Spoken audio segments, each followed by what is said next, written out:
경제 뉴스가 연예 뉴스처럼 들리는 그날까지 경제 브리핑 불편한 진실.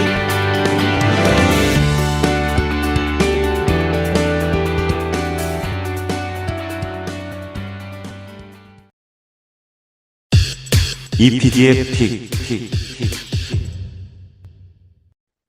악플보다 무서운 것이 묵불이라고들 하죠. 연예인이나 스포츠 선수, 셀럽들은 대중의 관심에서 멀어지는 상황만큼 두려운 것이 없다고들도 하고요. 물론 지나친 악플은 끔찍하긴 하지만요.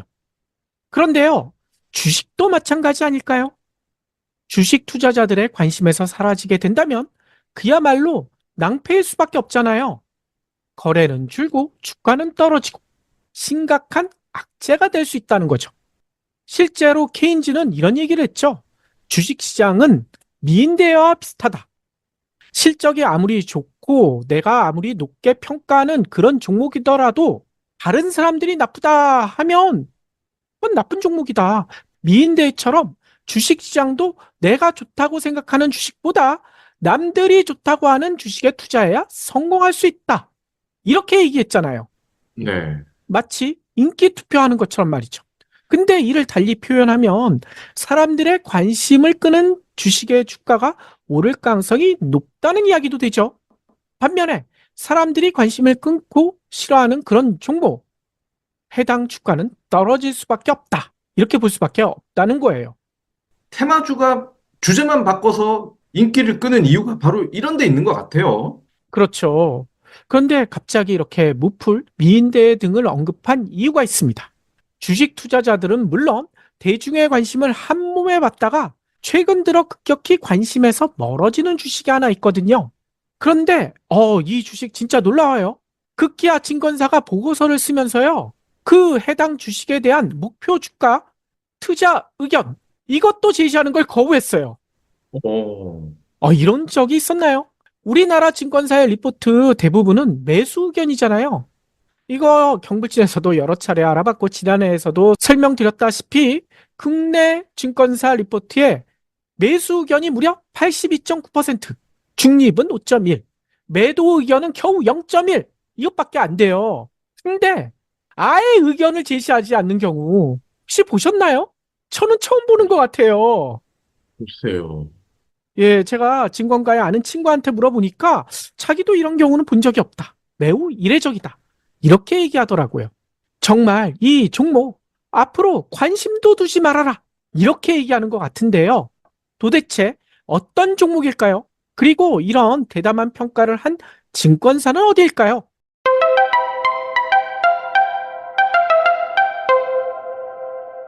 뭐 아무래도 중소기업 아닌가요?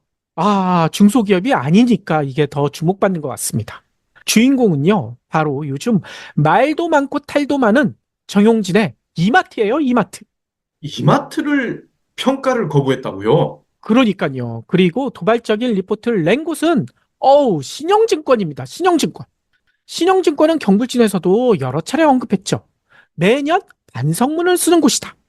지난해에도 2023년 나의 실수라는 리포트를 통해 2023년에 잘못된 전망에 대해서 사과도 하고 반성도 했잖아요.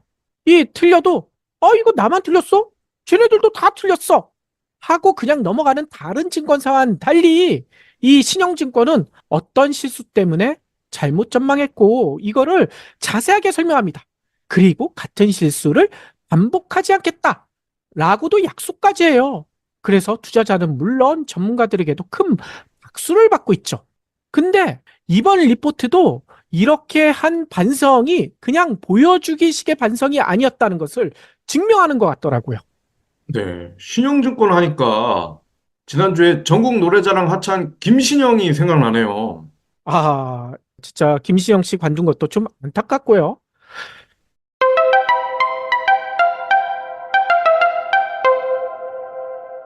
그런데 좀 이상하잖아요. 이 중립이나 매도 의견도 아니고 아예 목표 주가 투자 의견 제시를 거부하는 거. 정말 강력한 메시지를 보낸 거 아닌가요? 이 정용진 회장이 이 리포트를 보면 정말 뜨끔할 것 같아요. 예. 그래서 인스타 게시물 다 지운 거군요. 그래서 그런 건가? 오늘 그런 얘기가 나오더라고요. 아무튼요, 중요한 것은, 아니, 왜 이렇게 가혹하게 이마트를 평가했느냐? 이 점이잖아요. 그래서 해당 리포트를 살펴봤는데, 뭐, 증권사 리포트 본 경험이 있는 분들은 다들 아실 거예요. 이 증권사 리포트는 그렇게 길진 않거든요. 보통 4장, 길어야 6장, 뭐, 이 정도에서 왔다 갔다 하는데, 금방 읽을 수 있어요. 하지만, 증권사마다 좀 차이가 나지만, 신영증권 리포트는요, 신영증권 홈페이지에서 고객 인증을 해야지 볼 수가 있습니다. 어이구, 그러면 이거 못 보는 거네. 이 PD만 보는 거네. 라고 생각하실 수 있는데요. 제가 한 가지 꿀팁 알려드릴게요. 다른 루트가 하나 있거든요. 이 매일경제신문 홈페이지에서요. 증권 탭에서 투자 정보로 들어가시면 각 증권사의 리포트를 그냥 볼 수가 있어요. 여기서 이마트를 검색하잖아요. 그러면 도소매, 컬리와 이마트 이런 제목의 보고서가 나옵니다. 그래서 애청자 여러분들도 시간이 되시면 직접 한번 보시면 좋을 것 같고요. 시간이 없으시면 지금부터 설명드리는 거 들어보시는 것도 좋을 것 같아요. 일단 리포트의 핵심만 한번 요약해 볼게요. 리포트를 쓴 서정현 애널리스트는요. 이 리포트를 쓰기 바로 전날 컬리가 간담회를 통해 회사와 근황 그리고 중장기 전략을 공유하는 자리에 갔었대요. 근데 그날 마침 이마트에서 뉴스가 하나 나왔다고 합니다. 경불진에서도 전해드린 바가 있어요. 이 이마트가 창립 이래 처음으로 전사 희망퇴직 신청을 받겠다. 이 뉴스를 봤다는 거예요. 그래서 이거 뭔가 좀 이상한데? 컬리와 이마트에 뭔가 관련이 있지 않을까? 그래서 제목처럼 컬리와 이마트를 한번 비교해보고 싶었대요. 네. 그래서 이 여러 가지 실적이나 이런 것들을 다 비교하는데 요약을 해보면 컬리는요, 다들 아시다시피 2015년 샛별 배송이라는 서비스로 시장에 등장하면서 화제를 모았죠. 그리고 10년이 채 안 된 시점에서 매출액 2조 원을 넘겼습니다. 근데 오프라인 시장에서 식료품 경쟁력을 확고하게 쥐고 있던 이마트, 컬리보다 온라인 서비스를 늦게 시작한 것 같지만 훨씬 전에 시작했어요. 5년 전. 그러니까 지금으로부터 15년 전부터 온라인 서비스를 이마트는 해왔다는 겁니다. 그러면 차이가 5년이나 차이가 나잖아요. 그러면 이마트의 온라인 매출이 컬리보다 더 많아야지 정상이죠. 네. 그런데 지난해 이 이마트의 온라인 쓱닷컴의 순 매출액은요. 1조 7천억 원에 불과하다는 거예요. 이 장보기 몰이라는 이 전략을 앞세워서 오프라인 식료품 1위로서의 자존심을 온라인에서 지켜내겠다라고 이마트는 야심만만하게 이 온라인 서비스를 확대해 왔는데 이 컬리한테도 진다는 거예요. 5년 먼저 시작했는데도 이거 너무나 이상하지 않느냐라고 서 연구원은 지적하고 있습니다. 특히 직접적으로 이렇게 썼어요. 이마트가 다들 아시잖아요. 지마켓과 옥션까지 인수했죠.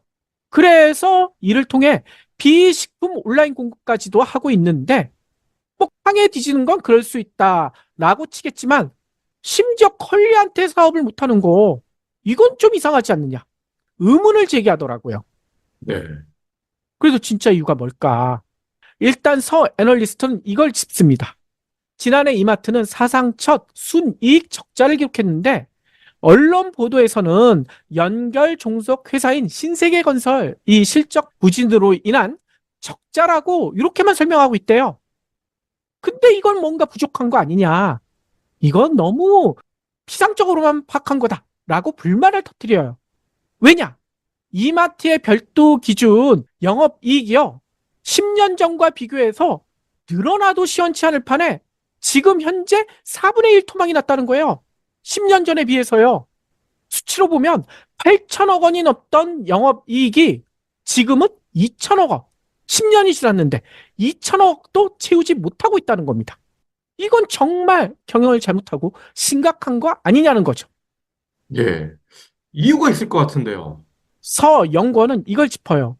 쓱닷컴을 비롯한 본업에서 전략이 혼선을 크게 빚고 있기 때문이다. 이게 뭔 얘기냐? 온라인과 오프라인 둘 다잖아요. 이마트는요. 근데 어느 쪽에 힘을 실어야 할지 여러 해 동안 갈팡질팡하는 모습을 보였다는 거예요.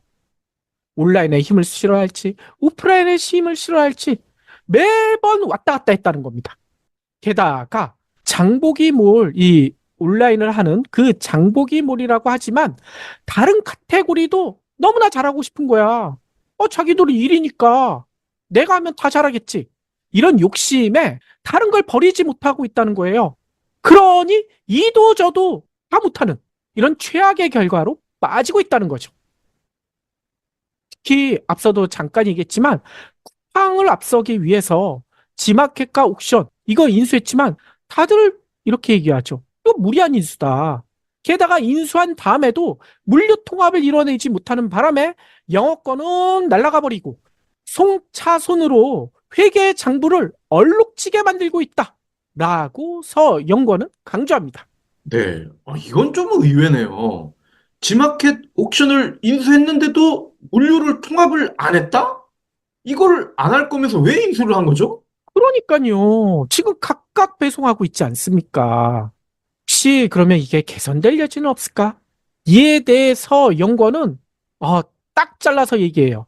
뭐냐면 이마트는 소비자가 편리할수록 기업의 이윤은 줄어든다는 생각을 아직도 갖고 있는 것 같다. 소비자 친화적이 아니라는 거예요. 식품 카테고리에서만큼은 내가 1등이라는 저력을 확실한 전략으로 어필하지 못한다면 이마트의 실적도 주가도 나아지기 힘들 것이다. 한마디로 이마트 변하기 어렵다는 거 아닙니까? 그러니 목표 주가와 투자 의견도 아예 보고서 앞에 보통 박잖아요. 근데 그 란이 아예 비어 있어요. 네.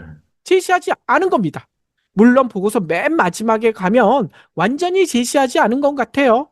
왜냐? 리포트 맨 마지막에 목표 주가 투자 의견이 살짝 한 줄로 들어있긴 해요. 근데 투자 의견 그대로 매수 목표 주가 11만 원. 근데 이 내용이요. 지난해 11월 30일 걸 그냥 딱 붙여놨습니다. 아마 이 얘기는요. 이 공간을 비울 수가 없기 때문에 이렇게 해놓은 거 아닐까라는 생각이 들어요. 이거 공간으로 놓을 수가 없게 만들어 놓은 것 같아요. 게다가 이 목표 주가 11만 원. 어제 종가가요. 68,400원이고요. 저희가 녹음하고 있는 오전 11시 현재도 68,500원. 11만 원과 차이가 너무 크지 않나요? 너무 크네요. 그러니 이 목표 주가 투자 의견 아예 없다라고 볼 수밖에 없다는 거죠.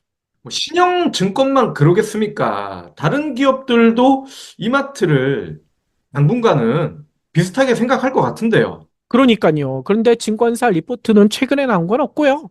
일단 다른 데에서 또 이마트에 대해서 평가한 게 있는데 바로 신용평가사들. 이 신용평가사들이 신용 등급을 매기잖아요. 근데 놀랍게도 이마트의 신용 등급을 줄줄이 낮추고 있다는 거예요. 한국신용평가가요. 지난 26일 이마트의 무보증사채 신용 등급을요. AA- 부정적에서요. 한 단계 낮은 AA- 안정적. 이렇게 변경했습니다. 아니, 그런데 부정적인데 안정적으로 바뀐 건 높아진 거 아니냐라고 생각하실 수 있는데요. 앞에 달린 게 다르죠. 앞에는 AA고요. 그 다음은 한 단계 낮은 AA-예요.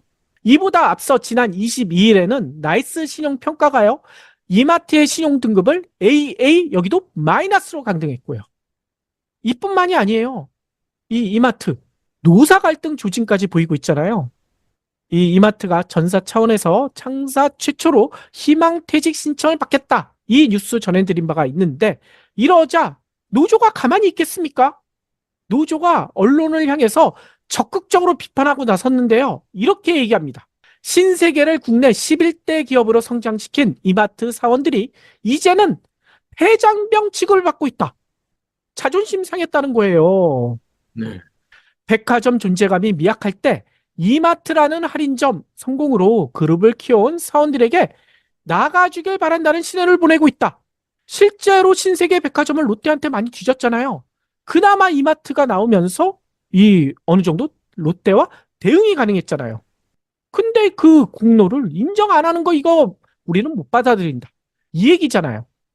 게다가 온라인으로 급격하게 바뀌고 있는 시장 트렌드, 이 산업 전환에 경영진이 제대로 대처하지 못해 여기저기 쫓아다니더니 닥쳤던 개와 유사한 상황이 돼버렸다. 이런 얘기까지 합니다. 예. 제가 2003년, 2004년, 이때 유통 출입을 했었는데, 그때 저는 신세계 직원들을 보고 깜짝 놀랐습니다. 그동안 만났던 기업의 직원들과는 차원이 다르더라고요. 굉장히 프로페셔널하게 일을 한다. 이런 느낌을 받았고, 다른 신세계 사업 분야의 직원들도 비슷한 느낌을 받았어요. 와, 여기는 롯데나 현대와는 다르구나. 아주 강렬한 인상을 받았었는데, 그런 분들이 이렇게 분노할 정도라면은, 글쎄요. 지금까지 나오고 있는 이런 다양한 문제의 시발점, 어디에서 비롯된 걸까요? 그러니까요. 그 얘기를 드리려고 하는 거예요. 이 쿠팡 등 신규 온라인 채널의 등장에 효과적으로 대처하지 못한 경영진 책임 아니냐. 근데 경영위기 책임을 왜 직원들에게만 묻고 있느냐. 라고 로조가 얘기하고 있는 거죠. 한마디로 최근에 취임한 정용진 회장이 책임져야 한다는 이야기 아닙니까? 실제로 정용진 회장이 경영 전반에 나선 뒤, 진짜 장난이 아니죠. 제주 소주, 삐에로 쇼핑, 이거 사업 철수했죠. 주요 계열사 실적 부진. 그래서 별명까지 있지 않습니까? 마이너스의 손. 이런 오명까지 얻었잖아요. 이렇게 된 이유 여러 가지가 있지만 이 뜬금없는 멸공 메시지, 정치 성향을 강하게 드러내는 SNS 활동, 이거 여러 차례 도마에 올랐고 이거 하지 말아야 된다 라는 얘기가 많았는데 뭐 오늘 드디어 인스타는 막았다고 하는데 이거 언제까지 막을지 이것도 의문이고요.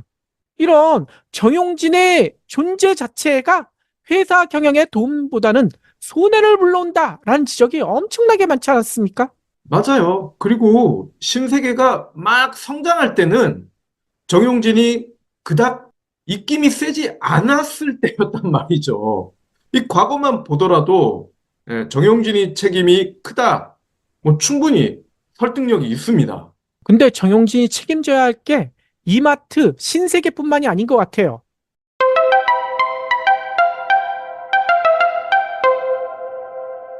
신세계 건설에 대한 판단 착오. 이것도 책임져야 하지 않을까라는 생각이 든다는 겁니다. 뭐 대부분의 언론이나 이런 데에서는 요거까진 지적 안 하던데 제가 어제 찾아보니까 놀라운 걸 발견했어요. 뭐냐? 신세계 건설은요, 그동안 갈수록 늘어나는 이마트 매장, 그리고 스타필드 공사, 이것만으로도 엄청나게 잘 나갔거든요. 네. 그러다가 2007년에 아파트 사업에 눈을 돌리기 시작했어요. 근데 2007년, 요게 재미난 시점인 게 뭐냐면요. 정용진이 경영지원실 부회장으로 본격적으로 경영에 참여한 시점이 바로 1년 전이 2006년이거든요. 아파트 사업 아이디어 어디서 나왔는지 짐작이 가지 않나요? 그러니까요. 제가 이때부터 다른 파트 쪽으로 일을 하기 시작해서 신세계 소식을 잘 몰랐었는데, 2006년부터 망가지기 시작한 거군요.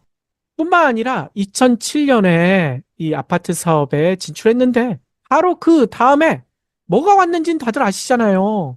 글로벌 금융위기가 오지 않았습니까? 그래서 우리나라 아파트 미분양이 13만 가구가 넘는 등 분양 시장이 불황에 빠졌어요. 아파트 사업에 진출했는데 말이죠. 신세계 건설이 이때 엄청난 어려움을 겪었습니다. 그래서 이런 의혹까지 제기됐어요. 분양이 안 되니까 임직원들에게 아파트를 15% 싸게 팔았다. 어, 이 마트 할인처럼 아파트도 할인해가지고 팔았다는 거예요. 물론 이거에 대해서 명확하게 밝혀지진 않았지만 이런 의혹이 언론 기사에 아직도 남아 있습니다. 물론 당시에도 신세계 백화점이나 이마트가 엄청나게 현금을 끌어모았잖아요. 이걸로 신세계 건설의 어려움은 그래도 벗어날 수가 있었거든요. 근데 벗어났으면 뭔가 다른 방안을 찾던가 자중을 해야 되는데 그 이후로 신세계 건설 뭐 했는 줄 아세요? 한번 발 디뎌놨으니 끝까지 가보겠다. 뭐 이런 생각인지 지방, 특히 대구 건설 시장에서 본격적으로 사업을 전개하기 시작했거든요. 그런데 이 지방, 특히 대구 짓기만 하면 완판되고 난리도 아니었잖아요. 엄청 잘 나갔었죠. 그래서 신세계 건설도 엄청 잘 나가는 것처럼 보여졌지만 문제는요. 지난해부터 이 지방 분양시장 흔들리기 시작하지 않았습니까? 신세계 건설이 어려움에 갑자기 빠져들기 시작했어요. 그러다가 올 들어서는 태영보다 신세계 건설 부도 소문이 먼저 들리기 시작했습니다. 네. 그런데 어제 또 충격적인 분석까지 나왔어요. 신세계 건설이 지난해 매출 원가율을 분석해 봤더니 매출 원가율이 100%를 넘겼다는 거예요. 매출 원가율이 100%를 넘겼다. 이게 뭔 얘기냐? 건물을 짓는 등 공사를 해서 벌어들이는 돈보다 이 건물을 짓는 데 들어가는 원자재 값 등 이런 비용이 더 많다는 겁니다. 예. 그러면 한마디로 공사를 하면 할수록 손해라는 거 아니에요. 이 때문에 신세계건설은요, 이미 적자 상태인데 2022년에 120억 원 적자였어요. 근데 지난해는 이 적자 폭이 확 늘어나서 1878억 원 적자. 그래서 신세계건설의 영업이익률이 얼마인 줄 아세요? 12.5%인데 이게 마이너스 12.5%예요. 네. 아니, 이러면 사업을 어떻게 합니까? 마이너스 12.5%면. 이 때문에 신세계건설은 자본 잠식까지 걱정해야 할 판이에요. 물론 그룹에 더 도와주겠지. 뭐 이렇게 버티고는 있지만요. 근데 이 또한 정용진의 마이너스 손 때문 아닐까요? 이런데도 정용진 회장은 저희 경불진에서도 얼마 전에 전해드렸잖아요. 최근 신입사원들을 만나 셀카 찍으면서 자기 분야의 덕후가 되라. 뭐 이런 덕담을 했다고 언론들이 또 호들갑이잖아요. 네. 아니 근데 묻고 싶어요. 정용진 회장 본인의 덕후는 뭘까요? 뭐 딱히 없는 것 같은데요. 근데 하나는 보이잖아요. SNS 덕후 아닙니까? 물론 인스타는 막았다고 하지만. 예. 근데 이거는 뭐 누구나 다 덕후가 될 수 있는 거잖아요. 근데 정용진만큼 이렇게 많이 인스타에 사진이나 이런 거 올리는 그런 사람 진짜 매우 드물죠. 따라서 저는 그런 생각도 듭니다. 경영은요, 전문 경영가에 맡기고 회장직보다는 이 셀럽으로 유튜버로 변신하는 게 정용진한테는 훨씬 더 나은 삶 아닐까요? 그게 이마트도 살리고 신세계도 살리고 주가도 올릴 수 있는 방법일 것 같은데요. 예. 근데 회장직 놓고 유튜버만 하면 안 볼 것 같은데요? 돈 많으니까요.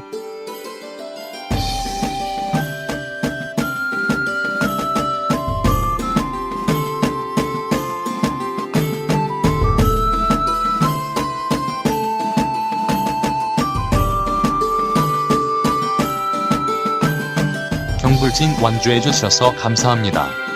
하트 투척, 댓글 남기기, 링크 공유, 계좌 후원 등 경불진 두 PD에게 힘을 보태주세요. 더 좋은 내용으로 보답하겠습니다.